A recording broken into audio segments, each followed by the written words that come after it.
우리는 바울이 2차 전도 여행을 한 과정들을 살펴보았고, 이제 마지막 바울이 2차 여행을 하는 중간에 썼던 세 권의 책, 데살로니가 전서, 데살로니가 후서, 갈라디아서에 대해서 살펴보고 있습니다. 지난 시간에 데살로니가 전서에 대해서 우리가 생각해 보았고, 오늘은 데살로니가 후서에 대해 들여다보고자 합니다.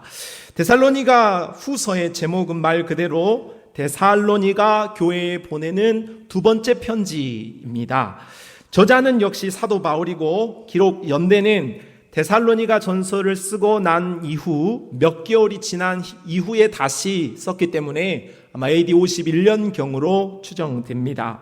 기록 장소는 바울이 2차 전도의 마지막으로 중심하여 사역하였던 고린도 교회에 1년 반 동안 머무는 시점, 그 장소에서 집필한 것으로 보여집니다.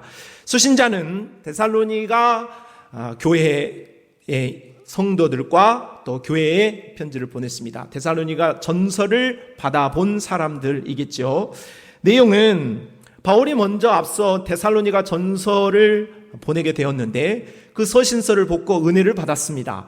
그런데 그 서신서를 보면서 은혜를 받은 것을 오해하고 확대 해석한 부분이 있었으니 그것은 재림에 대한 오해였습니다. 재림이 임박했으니 이제 우리 아무것도 하지 않아도 된다 하면서 재림을 오해하고 잘못된 재림관으로 살아가는 성도들이 있다 하는 소식을 바울이 듣게 됩니다. 그리고 다시 한번 이들을 향하여서 데살로니가 후서를 집필하여서 재림에 대한 확고한 바른 믿음에 대해서 이야기하고, 마지막 환난을, 임박한 환난을 믿음으로 잘 견디면서 신앙생활을 해야 한다라는 것을 권면하기 위하여서 오늘 데살로니가 후서를 쓰게 되었습니다.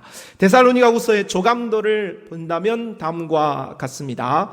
앞에 도입부와 뒤에 종결부를 제외한다면 크게 세 가지 내용이라고 할 수 있겠죠. 첫째는 환난 중에 성도들에 대한 격려이라고 하겠고, 둘째는 불법의 사람의 출현 및 종말의 심판에 관한 내용이며, 셋째는 규모 있는 삶에 대한 권면의 말씀으로 데살로니가 후서가 이렇게 구조적으로 구성되어 있다 볼 수 있겠습니다. 오늘은 지난 시간과 마찬가지로 오늘 데살로니가 후서 전체에 나와 있는 내용들을 다 살필 수 없으므로 요절되어지는 몇몇 말씀들을 살펴보면서 오늘 은혜를 나누고자 합니다. 첫째로 데살로니가 후서 1장 5절 말씀인데 우리 말씀을 같이 한번 읽어보도록 합시다. 시작.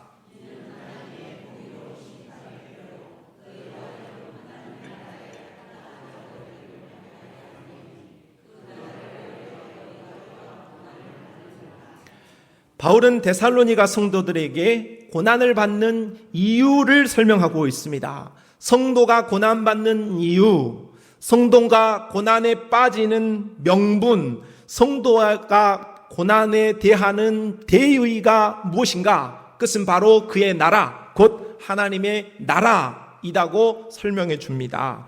성도가 이 땅에서 당하는 고난의 까닭을 알지 못한다면 우리는 구체적으로 왜 이 고난이 왔는지 그 구체적인 세부적인 내용은 모를 수 있습니다. 그러나 근본적으로 이 고난을 주신 이가 하나님이시고, 이 고난과 환난이, 그리스도를 위한 이 환난과 어려움이 바로 하나님의 나라를 위한 것임을 알아야 한다는 것이죠. 그렇게 되어졌을 때 따라오는 것은 데살로니가 전서의 성도들에게 바울이 요구하였던 믿음의 역사, 사랑의 수고, 소망의 인내가 가능한 것입니다. 까닭을 모르는데 어떻게 믿음과 소망과 사랑이 가능하겠습니까? 그러나 우리의 고난의 이유를 안다면, 왜 내가 고난을 받아도 이길 수 있다라는 것을 안다면, 명분이 있다고 한다면 우리는 충분히 믿음과 소망과 사랑, 신망의 신앙생활을 가능하게 한다는 사실이죠. 광복군들이 조국의 광복을 위하여서 살았습니다. 그들이 그렇게 가난함도 이기고 억울함도 이기고 때로는 목숨도 내어놓을 수 있었던 이유가 무엇이겠습니까? 명분이 있었기 때문이죠. 조국의 광복이라는 대의 명분이 있었기 때문에 그들은 그러한 희생을 각오하고 희생을 마다하지 않았다 하는 것입니다. 그들의 희생과 헌신이 있었기 때문에 오늘 저와 여러분도 오늘 이렇게 자유롭게 앉아 하나님을 높이고 하나님 앞에 예배를 드릴 수 있는 것 아니겠어요? 그리고 그들의 이야기들을 오늘날 우리 후손들이 들을 때마다 정말로 피 묻은 그런 헌신의 스토리를 들을 때마다 그것이 눈물이 되고 감동이 되어지는 것 아니겠습니까? 성도는 커다란 세상에 비하면 작습니다. 화려한 세상에 비하면 너무나 초라하지요. 우리가 그러나 무엇을 위해서 살고 있고 누구를 위해서 살고 있는지를 잊지 않는다면 우리가 비록 작고 초라할지라도 우리는 세상을 향하여 담대함으로 나아갈 수 있고 이 땅을 살아갈 이유 있음을 깨닫게 됩니다. 요한복음 16장 33절에 이것을 너희에게 이루는 것은 너희로 내 안에서 평안을 누리게 하려 함이라. 세상에서는 너희가 환난을 당하나 담대하라. 내가 세상을 이기었노라. 오늘 우리 예수님께서 하신 말씀입니다. 세상에서는 너희가 환난을 당한다. 그렇게 말씀하셨어요. 오늘 우리가 이 땅을 살면서 눈물이 없는 사람이 어디 있고 사연이 없는 사람이 누가 있어요? 아무도 사연이 없는 사람이 없습니다. 정말로 까보면 까볼수록 아프고 차라리 들추지 않았으면 좋겠다라고 생각할 정도로 오늘 우리에게는 모두 다 감추고 싶고 모두 다 피하고 싶은 여러 어려움과 고난, 힘듦을 가지고 이 땅을 살아가고 있습니다. 그러나 우리가 이러한 어려움과 환난을 당하는 세상에서의 삶을 살고 있을지라도 우리는 오늘 예수 안에 머물기만 한다면 오늘 예수의 나라를 위해서 살겠다라고 하나님 앞에 다짐하는 그런 신앙의 각오만 되어 있다고 한다면 그러면 우리 안에 계신 주님께서 우리 안에 담대함을 주시마 약속하여 주셨습니다. 세상을 이길 힘과 능력을 우리에게 주마 그렇게 약속하셨습니다. 누가복음 12장 32절 말씀입니다. 적은 무리여 무서워 말라. 너희 아버지께서 그 나라를 너희에게 주시기를 기뻐하시느니라. 우리 눈에는 나 자신을 볼 때에 작습니다. 그리고 세상은 많지요. 그리고 나는 적고 세상은 큽니다. 그러나 우리 하나님께서 함께 하시고 하나님이 내 안에 계셔서 담대함을 갖는 하나님의 눈을 갖고 믿음의 눈을 갖는다면 이것은 역전되어지는 것입니다. 나는 더 이상 작지 않아요. 나는 더 이상 적지 않습니다. 하나님이 보시기에 믿음의 눈으로 보기에 나는 강하고 나는 많고 나는 승리할 수 있다 하신 하나님의 음성을 바로 주의 음성으로 듣고 믿고 따라가는 저와 여러분이 될 수 있기를 바랍니다. 우리가 이렇게 대의 명분이 확실하다고 한다면 우리는 이 땅을 한번 살아볼 만한 것입니다. 오늘 우리가 살아가야 할 이유를 모른다고 하면 세상은 우울할 뿐입니다. 세상은 근심을 당할 뿐입니다. 그리고 우리에게 닥쳐오는 환난과 모든 핍박과 고난 속에 방법을 찾을 수 없습니다. 우리는 고꾸라지고 마는 것이죠. 그러나 오늘 우리에게 소망의 이유가 있고 오늘 우리가 살아가야 할 분명한 목표와 목적이 있다고 한다면 오늘 우리에게 당하는 어떤 어려움이라 할지라도 우리는 그것을 능히 이겨낼 수 있는 권능을 가지고 이 땅을 당당하게 살아낼 수 있을 줄로 믿습니다. 하나님이 여러분의 꿈이 되시기를 바랍니다. 하나님의 나라가 여러분의 목표가 될 수 있기를 바랍니다. 분명한 목적의식을 가지고 이 땅을 살면 우리는 반드시 기쁨과 승리의 장식으로 하나님을 찬송하며 나아갈 수 있게 될 줄로 믿습니다. 두 번째는 데살로니가후서 1장 6절로 7절 말씀입니다. 너희로 환난을 받게 하는 자들에게는 환난으로 갚으시고 환난을 받는 너희에게는 우리와 함께 안식으로 갚으시는 것이 하나님의 공의시니. 하나님의 성품을 소개하며 공의를 말합니다. 하나님은 공의로우신 분이라고 소개해요. 하나님은 우리에게 환난을 받게 한 자들에게 환난으로, 그리고 주를 위하여 환난을 받는 성도들에게는 안식으로 갚아주신다고 말씀하세요. 보응해 주시는 것이죠. 의를 행하는 자에게는 의에 대한 보응을, 악을 행한 자에게는 악을 행한 것에 대한 보응을 심은 대로 뿌린 대로 거두게 하시는 것이 바로 하나님이시라는 것이고, 이것이 바로 하나님의 정의롭고 공의로운 성품이라고 하겠습니다. 계시록 19장 11절 말씀을 보니까 또 내가 하늘이 열린 것을 보니 보라 백마와 그것을 탄 자가 있으니 그 이름은 충신과 진실이라. 그가 공의로 심판하며 싸우리라. 우리가 하나님을 오해하지 말아야 할 것은 하나님은 100% 사랑에 가득하신 하나님이신 것만 생각해서는 안 됩니다. 그래서 우리는 하나님 앞에 70번씩 7번 죄를 지을지라도 하나님 우리를 용서하시는 분이 맞습니다. 분명하게 그렇게 믿으시기를 바랍니다. 그러나 그것은 하나님의 한쪽 면만 우리가 생각하는 거예요. 하나님은 그렇게 무한하신 사랑으로 우리를 긍휼히 여기시는 분이시지만 동시에 하나님은 우리의 죄에 대하여서 묵인하지 않으시고 그 죄에 대하여서 정죄하시고 그것에 대하여 심판하시는 하나님이시라는 하나님의 그 공의로우심을 우리는 잊지 말고 하나님을 섬겨야 합니다. 그럴 때 우리가 하나님이 공의로우신 분이라는 것을 알고 섬길 때에 하나님을 경외하게 되고 하나님을 두려워하게 되며 죄를 심상히 여기지 않고 무서워하며 피하는 인생이 되어집니다. 거룩으로 나아갈 수 있죠. 우리는 하나님의 공의를 생각해야 우리의 삶의 절제가 가능한 것이고 우리의 삶을 삼가는 그런 모습이 나타나는 것입니다. 영적 유익을 얻고 영적 생명력이 있는 신앙생활을 할 수 있음은 하나님이 공의로우신 분이다. 하나님이 나를 보신다. 하나님이 나의 행위에 대하여 판단하시고 갚으신다 하는 것을 분명하게 기억할 수 있어야 합니다.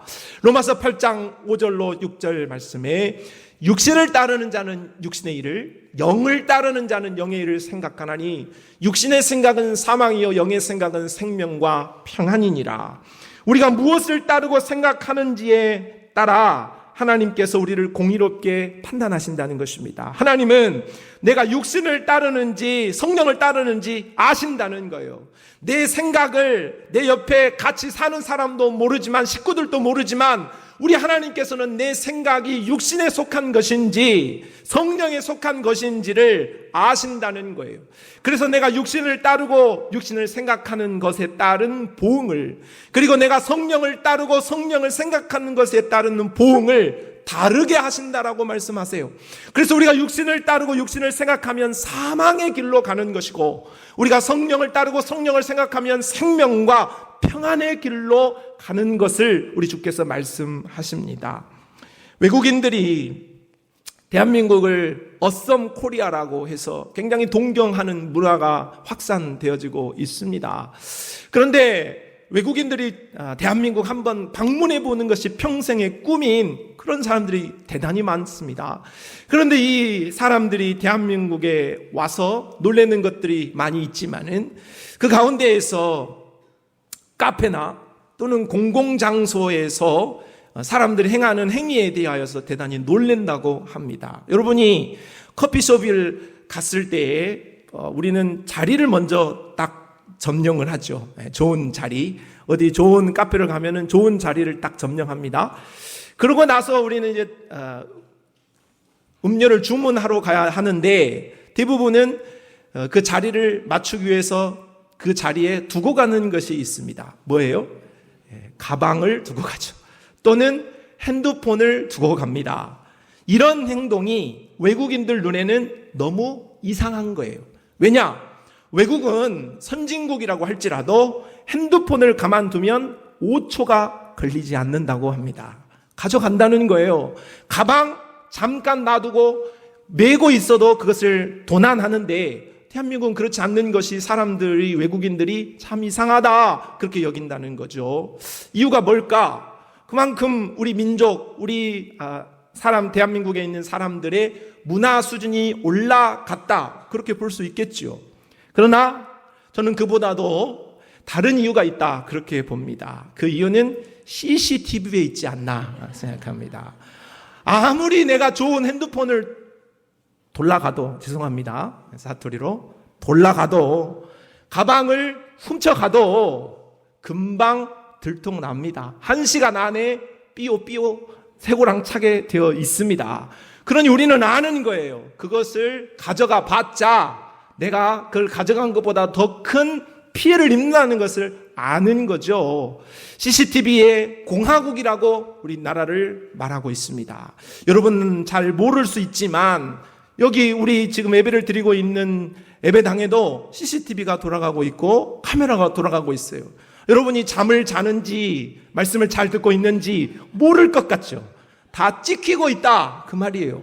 그리고 여러분이 오늘 예배를 드리고 집으로 가는 동안에 수많은 카메라들이 여러분을 따라다니면서 여러분이 어디로 갔는지, 무엇을 사 먹었는지, 코를 팠는지, 머리를 쓰다듬었는지 다 기록이 되고 있다 하는 거죠. 여러분, CCTV가 오늘 우리의 삶을 다 보고 있다라는 생각만 가져도 우리가 삼갑니다. 함부로 행동하거나 함부로 말하지 않는 거예요. 그런데 우리 안에 계신 하나님은 우리 안에 성령의 CCTV를 돌리고 있다는 것은 왜 있고 있습니까? 우리 안에 계신 성령께서는 우리의 마음, 우리의 생각, 우리의 모든 깊은 것까지라도 다 통달하시고 우리를 알고 계시고 녹화하고 계시다라는 것을 잊지 마시기를 바랍니다. 그렇게 공의로우신 하나님이 우리를 CCTV를 돌려가면서 우리를 다 관할하고 계신다라는 것을 생각한다면 우리의 마음 먹는 것, 생각하는 것까지라도 다 보고 계시고 오늘 우리를 행하는 그 행위에 따라서 판단하시는 분이시라고 한다면 우리는 하나님을 두려워할 수 있는 공의로우신 하나님을 의식하는 그런 신앙으로 살아가야 할 줄로 믿습니다. 하나님이 나를 보고 있다라는 신전의식, 코람데오의 믿음과 하나님이 교회 예배당에나 계셨겠지, 오늘 예배 끝났으니까 아셔?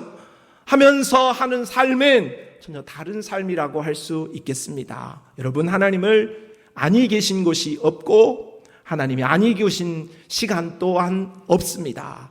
그러므로 우리 하나님을 우리는 늘 의식하는, 공의로우신 그 하나님을 늘 의식하면서 믿음으로 살아갈 수 있게 되기를 바랍니다. 그 하나님과 동행하고 그 하나님을 사랑하고 그 하나님과 연합되어질 수 있는 그런 신앙으로 산다면 우리가 공의로우신 하나님이 두려운 하나님으로만 여겨지는 것이 아니라 그분과 함께 승리하는 삶으로 나아가게 되어질 줄로 믿습니다. 세 번째는 데살로니가후서 2장 3절 말씀인데요. 우리 같이 한번 말씀을 읽어봅시다. 시작.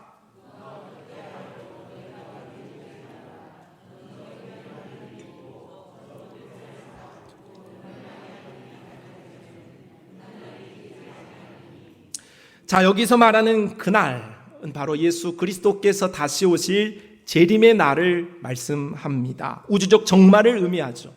그런데 오늘 그날에 이르기에 앞서 불법의 사람, 멸망의 아들이 나타나서 성도를 미혹하고 성도를 배교시키는 일이 있겠다 예고합니다. 종합하면 예수님은 오십니다. 할렐루야. 여러분, 예수님의 재림을 사모하시기를 바랍니다. 예수님은 반드시 오십니다. 예수님은 반드시 우리 땅에 다시 오십니다. 그런데 그 예수님이 오시기에 앞서 적 그리스도가 나타나 활동하고 그 적 그리스도가 우리 믿는 성도들을 미혹하고 배교하도록, 하나님을 떠나도록, 믿음 안에서 떠나도록 그렇게 활동한다고 말씀합니다. 본문에서의 적 그리스도는 단수로 말하고 있지만 성경을 종합해 볼 때에 이 적 그리스도는 단수가 아니라 적 그리스도는 복수로서 여럿을 의미한다고 보는 것이 합당하겠습니다. 요한은 적 그리스도를 향하여서 설명하면서 그리스도께서 육체로 오심을 부인하는 자가 적 그리스도이다라고 했고, 교회 안에 있는 자들에게 신앙생활을 하다가 복음을 잘못 해석해서 교회를 떠나버리도록 활동하는 것이 바로 적그리스도다 이렇게 말했습니다. 이에 따른다면 적그리스도가 누구인가 구체적으로 생각해 본다면 오늘 초대교회 당시에 이단이었던 예수 그리스도가 육체로 오신 것을 부인하는 영지주의자들이 바로 적그리스도였다고 할 수 있겠고, 또한 이 초대교회 당시에 로마의 그 정권을 잡고 그리스도인들을 핍박하여서 666 표를 주고 매매를 하지 못하도록 이 땅에서의 삶을 살지 못하도록 그런 힘을 발휘하였던 정권과 같은 교황이 적그리스도라고 할 수 있겠, 황제가 적그리스도라고 할 수 있겠고, 또 높은 자리에 앉아서 숭배를 받고 천사처럼 자기가 왕인 것처럼 높은 자리에 앉은 교황이 바로 적그리스도의 모습이었다고 볼 수 있겠습니다. 오늘날도 역시 우리 주위에는 적그리스도들이 많이 있다는 사실을 우리는 잊지 않고 기억해야 하겠습니다. 왜냐하면 말세를 당할수록 바로 그리스도를 대적하는 적그리스도의 무리가 많이 출현할 것을 성경이 예언하였기 때문입니다. 마가복음 13장 말씀을 보면 그때에 어떤 사람이 너희에게 말하되 보라 그리스도가 여기 있다 보라 저기 있다 하여도 믿지 말라. 거짓 그리스도들과 거짓 선지자들이 일어나서 이적과 기사를 행하여 할 수만 있으면 택하신 자들을 미혹하려 하리라. 우리가 이러한 적그리스도가 활동한다라는 것은 당연한 일이라고 한다면 우리는 이러한 적그리스도의 가르침에 또한 이 적그리스도에게 우리가 포함되거나 따르지 않아야만 우리가 천국에 입성하는 은혜를 입게 되어질 줄로 믿습니다. 그렇다면 우리가 이 적그리스도로부터 우리를 보호하고 이 적그리스도에게 우리가 속하지 않으려고 하면 어떻게 해야 하는가? 단순하고 간단합니다. 그것은 오늘 우리 하나님께서 우리에게 주신 하나님의 말씀, 목자가 되어지는 생명의 그 말씀을 우리가 읽고 그 말씀을 가까이 하면서 그 말씀만 따라간다면 우리는 적그리스도에게 우리 소속되어지거나 따라갈 일이 전혀 없게 되어질 줄로 믿습니다. 뿐만 아니라 하나님이 세우신 교회의 목자인 작은 목자인 목사의 가르침을 따라가는 것이고 하나님께서 세우신 울타리인 교회의 울타리를 넘어가지 않음이 바로 적그리스도에게 가지 않는 가장 좋은 길이라는 것을 잊지 마시기를 바랍니다.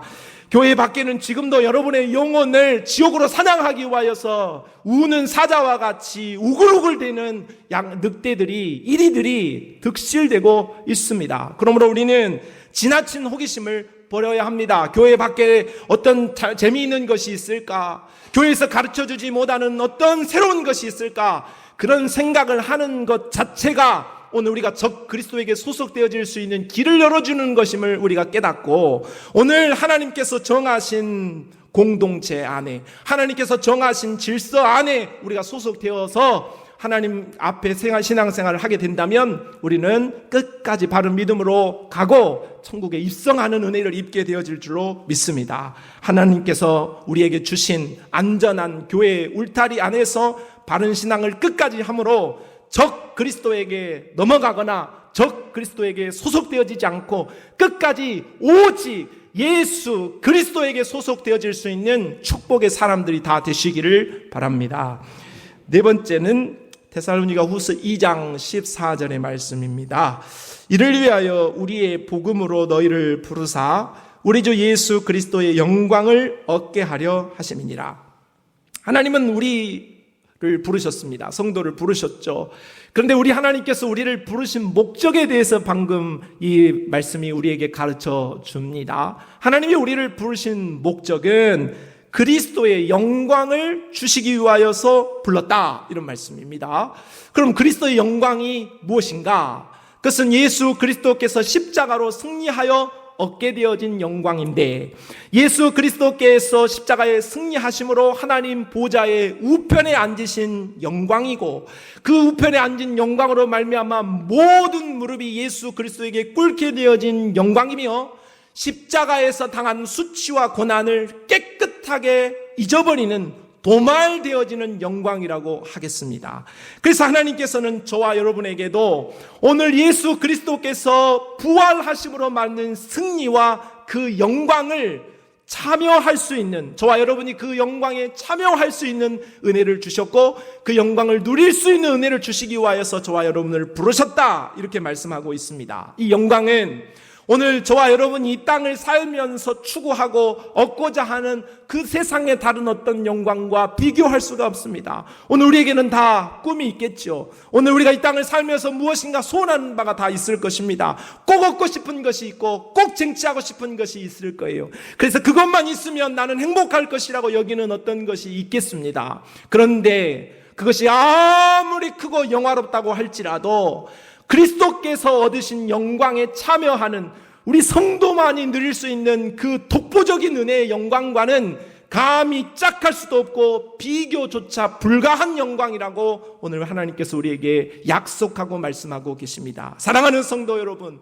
오늘 예수 그리스도께서 세상 어느 것과 비교할 수 없는 하늘의 영광을 얻으셨습니다. 그리고 그 영광에 우리가 참여할 수 있는 은혜를 약속해 주셨습니다. 우리 모두가 그리스도의 영광을 함께 참여하고 그것을 영원히 누릴 수 있는 그런 영광의 사람들이 다 되시기를 바랍니다. 자, 그런데 오늘 우리가 그러한 성도가 영광을 얻기 위하여서 우리가 이 땅에서 어떤 삶을 살아가야 할 것인가를 오늘 말씀에 이어 15절에는 이렇게 말씀하고 있습니다.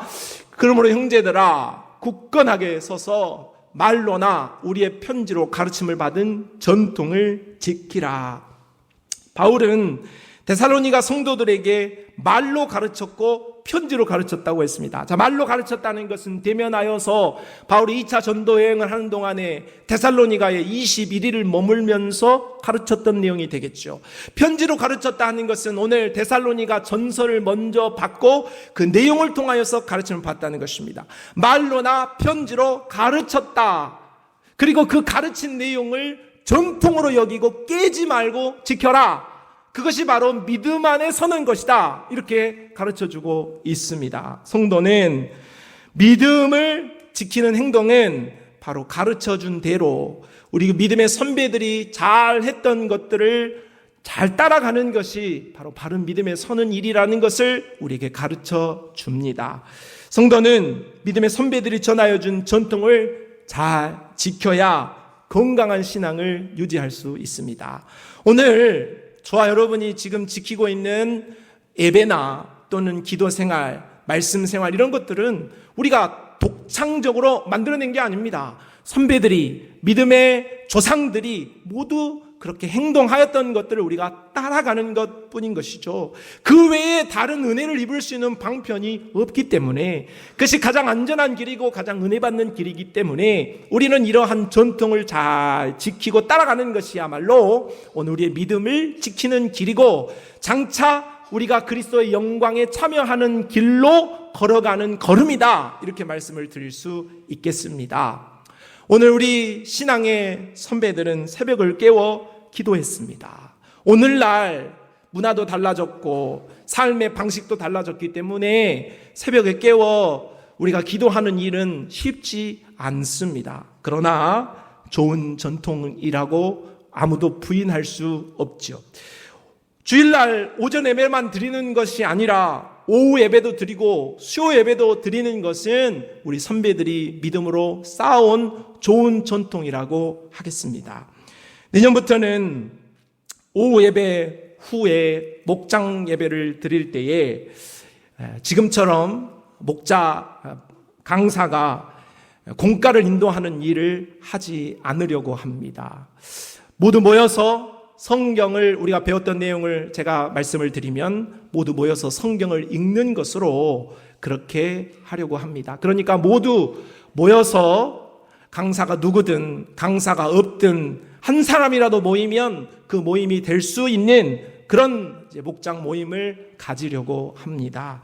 그래서 강사, 목자, 바나바를 재편성을 하려고 준비하고 있습니다. 그러니 먼저 여러분에게 제가 성공을 펼치는 것입니다. 그걸 보고 시험에 들거나 나는 못하겠다고 손을 들지 말도록 여러분에게 미리 말씀을 드리는 것입니다. 강사도 쉽고 바나바도 쉽고 목자도 쉬우니 제발 나만 빼주라는 말씀을 하지 말라고 여러분에게 말씀을 드리는 것입니다. 다 할 수 있기 때문에 여러분에게 말씀을 드리는 것인데 중요한 것은 오늘 우리가 오후에도 모여서 수요일도 모여서 새벽에도 모여서 오늘 우리가 함께 모여서 하나님을 예배하고 또 함께 믿음 생활하는 전통을 지켜가는 것이 바로 우리의 신앙생활을 상승하게 하고 오늘 우리가 끝까지 믿음으로 승리하는 길이라는 것을 말씀을 드립니다. 성도 여러분, 오늘 바울은 그리스도의 영광을 얻기 위하여서 가르침을 받은 전통을 지키라고 했습니다. 전통을 깨는 것은 쉬워요. 그러나 전통을 이어가는 것은 어렵죠. 그러나 그 어려운 것에 따른 영광은 우리에게 있는 것입니다. 좋은 전통을 잘 이어받아 우리가 순종함으로 그리스도의 영광을 장차 반드시 받아들일 수 있는 우리 모든 성도들이 되시기를 바랍니다.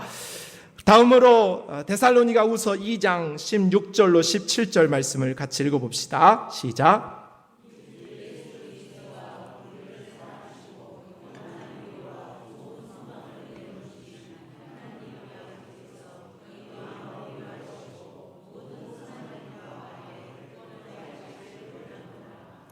바울은 데살로니가 성도들을 향한 사랑 고백을 하고 있습니다. 하나님께서 성도들의 마음을 위로해 주시고 성도들을 굳건하게 하시기를 원한다, 이렇게 말하고 있죠. 바울은 능력자입니다. 바울은 이 땅에서 믿음으로 말한다면 비교할 수 없는 그런 자리에 있는 사람이라고 할 수 있죠. 그런데 바울이 데살로니가 성도들을 위로하거나 바울이 데살로니가 성도들의 믿음을 주장하는 자가 아니라 바울은 성도들의 믿음을 독려하고 격려하는 자라고 늘 말했습니다. 그래요. 목사인 저 입장에서도 우리 성도들이 아파하는 모습을 보고 힘들어하고 어려워하는 모습을 보면 참 많이 신경이 쓰입니다. 마음이 많이 아파요. 그런데 목사는 참 위로자도 될 수 없고 참 권면자도 될 수 없습니다. 아무런 능력이 없죠. 그래서 목사가 할 수 있는 일은 아파하는 성도를 안고 참 위로자요 참 능력자이신 하나님께서 함께 하시고 하나님께서 힘 주시도록 기도하고 간구할 뿐인 것입니다.